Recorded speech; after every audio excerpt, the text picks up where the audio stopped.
Hey Falcon fans, I'm Thomas Mott. Welcome into Atlanta Falcons today. Before we go ahead and start today's video, giving you the latest Falcons news and rumors, go ahead and subscribe to the channel, right? We're approaching 2,000 subs here, like 30 away. The more subs we get, the more videos we can go ahead and do. And the goal, of course, is to build the best Atlanta Falcons YouTube channel here on YouTube. So go ahead and subscribe, go down below and hit that bigger subscribe button.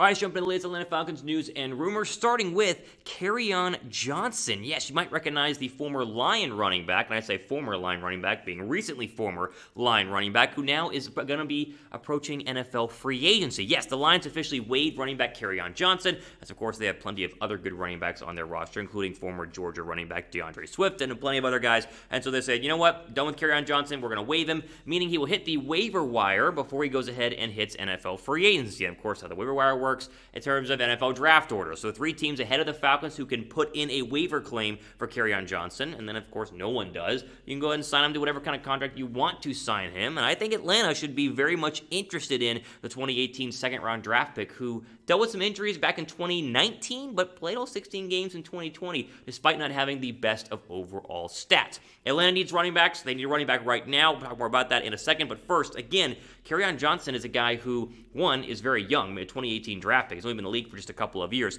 2, has been healthy recently. I mentioned 2019 he hardly played, but 2020 he did play in all 16 games despite the limited amount of numbers you see on your screen right now, and that was more because they wanted to give the ball to Adrian Peterson, give the ball to DeAndre Swift, and so it wasn't the fact that Kerryon Johnson is a bad running back or not a healthy running back. It's the fact that he was just way too far down on the totem pole. So now you go ahead and turn to Atlanta, and why I think they should go ahead and take a look at a guy like Kerryon Johnson. Look at this depth chart. Has anyone on this depth chart screamed 300 carries in a year, 250 overall touches? No? I mean, come on, look at this. Is Mike Davis going to be the number 1 workhorse running back for the Atlanta Falcons? Maybe. I highly doubt it. I don't think that he can be a number 1 running back for the Atlanta Falcons. He's a great feature back and was good filling in and alongside Christian McCaffrey in Carolina, but number 1, majority of the touches, every down back doesn't make a lot of sense. Now, you might say, Thomas, of course Mike Davis is not going to be the number 1 running back. They have Quadri Allison, who's going to go ahead and assume the backup role. Really? Are you sure about that? Allison seems like a draft bust to me. Now, maybe he pops this year. Who knows? But this is a guy who could hardly even find the field, and at times wasn't even activated on the 53-man roster going into NFL games. And so you start to kind of go down the list here, and it's like they need another running back. Like the Falcons need to add another back just to overall give some stability to a running backfield like we just showed you. That is not good. Now, what has Arthur Smith done really well in the past? Run the football, play action pass out of the running game. I mean, he had obviously a really good running back when he was in Tennessee, but doesn't mean he can't be productive with lesser running backs. He just needs to make sure he has enough running backs on the roster. That way, if one, like Mike Davis or Quadri Allison, don't turn out to be great, he has another guy he can go ahead and turn to. And that's why we go ahead and, again, turn back to a guy like Kerryon Johnson, who makes, again, a ton of sense. If you look at the other free agent running backs that are available right now, Kerryon Johnson makes even more sense. I mean, look at the list here. You have Le'Veon Bell, who's had tons of injuries and is a little bit too old. You had Todd Gurley, who, of course, was a Falcon last year. A lot of touchdowns, but not a lot of overall production. And, of course, way too old. They won't re-sign him. Duke Johnson, and then Dion Lewis, who was recently released as well. Again, I really think Johnson's the best out of this entire list. So if you're the Atlanta Falcons and you, again, don't have a ton of money, you don't need a ton of money, you just need to go ahead and offer a 1-year, 2-year deal to Kerryon Johnson. That way you have some stability in the running backfield in order to go ahead and promote the offensive system that, of course, Arthur Smith wants to go ahead and create. That's a pass-first offensive system that can feature play action out of the run and hit all the different targets the Falcons now have. And with the offensive line group he's trying to build right now, and he said yesterday he's going to put the 5 best guys in front of Matt Ryan that he can, if you can create some holes and have a competent running back who can run through them, this offense can be top 5 in the National Football League very, very easily. There's my pitch for Kerryon Johnson. Do you accept it, right? Should the Falcons sign Kerryon Johnson? Type Y down below for yes. If not, type N down below for no. And I'm curious why you would say no, right? So maybe type N and then tell me why. Like, do you think that Mike Davis is going to be a great running back? Hope he is, but is it guaranteed? Far from. Let me know what you guys think. Should the Falcons sign Kerryon Johnson? Type Y down below for yes. If not, go ahead and type N down below for no. Okay, we mentioned it earlier. We are so close to 2,000 subscribers here on a brand new channel. I mean, we're growing like hotcakes right now, growing like weeds, as they say. But we still need your help. 30 more subscribers to get us to 2,000 subs. The link will be down below right now in the description box, or you just go to the link you see on your screen right now, youtube.com/Falcons TV. Subscribe. That way I can get to work on making some more videos and more great content for all you Falcon fans out there. All right, I want to move over here to the the conversation that's been taking Atlanta by storm over the past couple of days, and that has to do with the Arthur Smith post-draft press conference when a lot of the reporters in Atlanta decided to go ahead and kind of push him on why the Falcons didn't spend any draft capital on actually adding another quarterback to the roster. They, of course, have backup quarterback A.J. McCarron, and they signed Felipe Franks, the undrafted free agent out of Arkansas, but they didn't draft anybody at 4 or in the later rounds, and Arthur Smith kind of pushed back to everybody saying, quote, the expectation is to win now. Like Arthur Smith, very, very clear. They are not about winning, or not about rebuilding right now. They are all about winning, and I think that kind of piggybacks on the idea that Matt Ryan is not only expected to be the quarterback this year in 2021, but the quarterback of both the now and the future, 2022, 2023. Arthur Smith's comments, to me, are very, very interesting and need to be, I think, taking a look at on a deeper level. We'll start with this quote, though. I mentioned part of it here. Here's the entire sentences that he said. Quote, they hired the wrong guys. If they thought we were going to lower expectations, take our time and rebuild. That's just not who we are. The expectation is to win now, build for the future, have plans, end quote. Okay, 2 ways to look at this. One, you can freak out about it, or you can just fully understand that no coach wants to rebuild. Welcome to the National Football League, where you used to have 4 or 5 years, an entire draft rookie contract cycle to go ahead and be determining if you're a good NFL head coach or not. Ask how many years Jeff Fisher had it being very, very below average. And 10 years ago, you could take your time. 10 years ago, you could draft a guy, and then you could sit him, and then you could kind of slowly work your way up there. No, stop. The modern National Football League gives you essentially one and done.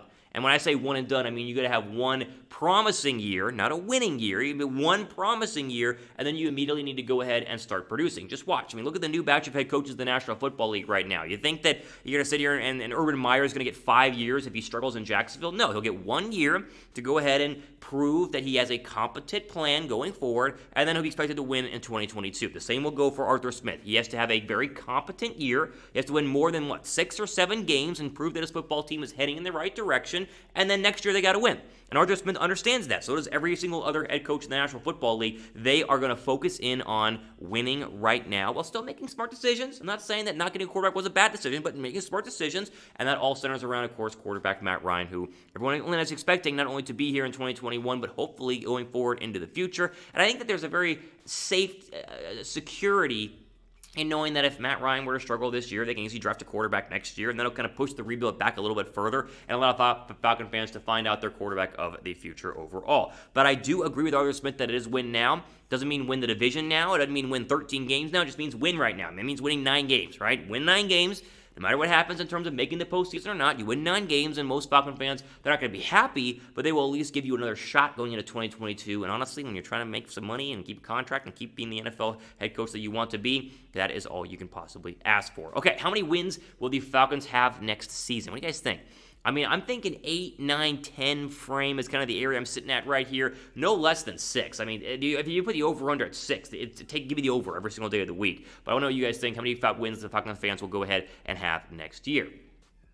Okay, final little story here that I kind of found on the fan-sided Falcon page right now, and that was a whole article about why the Atlanta Falcons should go ahead and give free agent cornerback Richard Sherman a call. And I was, clicked on it, and I started reading it, and I went, interesting. It's not a bad idea that the Falcons should look at signing Richard Sherman. I think the one pushback you need to have for off the bat is that Richard Sherman has not expressed any interest in any other teams besides San Francisco in a return, and that's been heating up the past couple of days. And then he mentioned the Seattle Seahawks just a couple of days ago as well, the original team that drafted him out of Stanford, 10 plus years ago. And so Sherman obviously wants to play for a couple more years. I think it's also clear that Sherman wants to play for a winner over the next couple of his remaining years in the National Football League. We talked about wins and losses a couple of minutes ago, and I think that while Atlanta will be a winning football team next year, they're not going to be in the likes of probably the Seattle Seahawks or even the San Francisco 49ers in terms of the future success of the 2021 NFL season, and by that I mean into the postseason and hopefully beyond for teams that want to go ahead and win a Super Bowl. In terms of just straight up Sherman on the Atlanta Falcons, I'm all for it. He's a little bit older, wrong side of 30, we understand that, but last year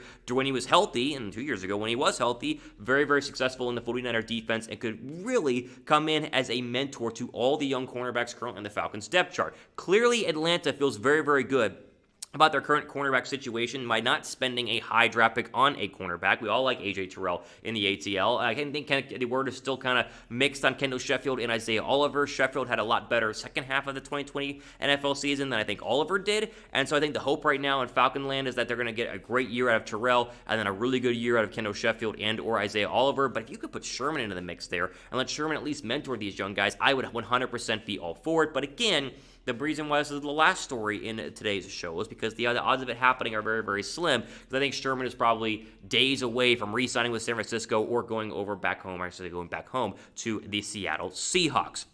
All right, ultimately out for today here on Atlanta Falcons Today. I want to jump in with the latest Falcons news and rumors. Plenty more videos upcoming in the coming days and weeks as we're going to start really diving headfirst into this channel. So make sure you guys are subscribed. We have plenty of great content coming up as the Falcons are into the offseason, but news, of course, never sleeps. Ultimately out for today here for the Falcons Today channel. I'm Thomas Mott, signing off for the rest of your day.